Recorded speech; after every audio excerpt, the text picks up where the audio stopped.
Game Review.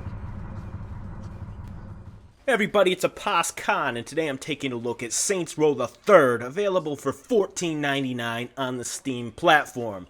For those uninitiated to the Saints Row universe, in Saints Row the Third, you play as the boss of the Saints in their quest to take over Steelport from all of the rival gangs, be it the Morningstar, the Luchadors, or law enforcement.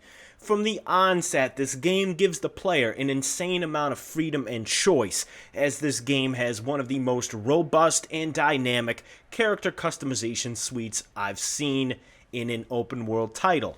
This game also has great gender parity. You can choose to be male or female and then hot swap between them at any point via the plastic surgeon option in the game. The game also has various attire unlocks as you go forward, constantly giving the player different ways to create your character in the fashion you see fit. You want to create a 500-pound rotund masked superhero? Have at it. You want to create a businesswoman? Have at it. All the options are on the table for you to pursue as you see fit, so you can make your character as cool or as ridiculous as humanly possible.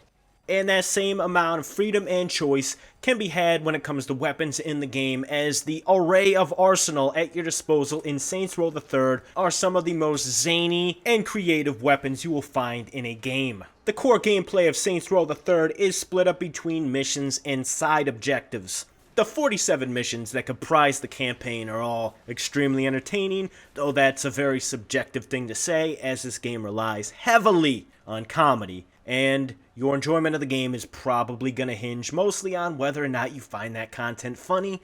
I personally found it hysterical in most places, but it may be too over the top for some. On top of those 47 missions, you also have 56 side objectives to occupy your time. Things like Tank Mayhem, where you take control of a tank and you go around Steelport, wreaking as much damage and havoc as is humanly possible.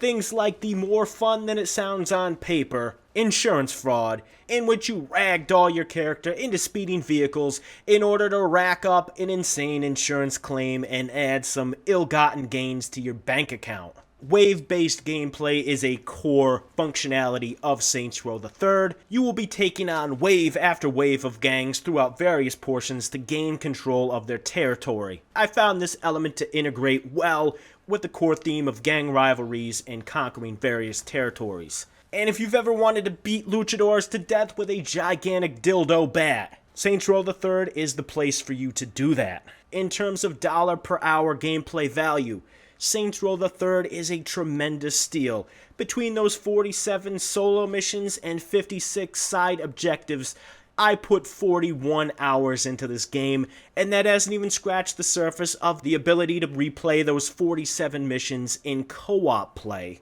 as well as various other side objectives like assassinations and Grand Theft Auto. I'm not talking about the video game, I'm talking about actual car theft. And there's also a deep amount of stat tracking within the game, as you can see everything concerning your playthrough, from time spent in the game, to how many times you died, to how much money you made, to who your biggest rival gang is, to how many members of those rival gangs you killed. All of that information is tracked and accessible via your in-game cell phone. In terms of the PC port and its optimization, it ran at a solid 60 frames per second at 1080p on Ultra preset for me on Windows 10, and for those that it may concern, this game works great with an Xbox One controller. So ultimately, this game holds up tremendously well. For a game that's almost 5 years old, it still looks great due to its nice, sort of cartoonish aesthetic. And unlike Saints Row 2, Saints Row 3 seems to actually have gained a performance boost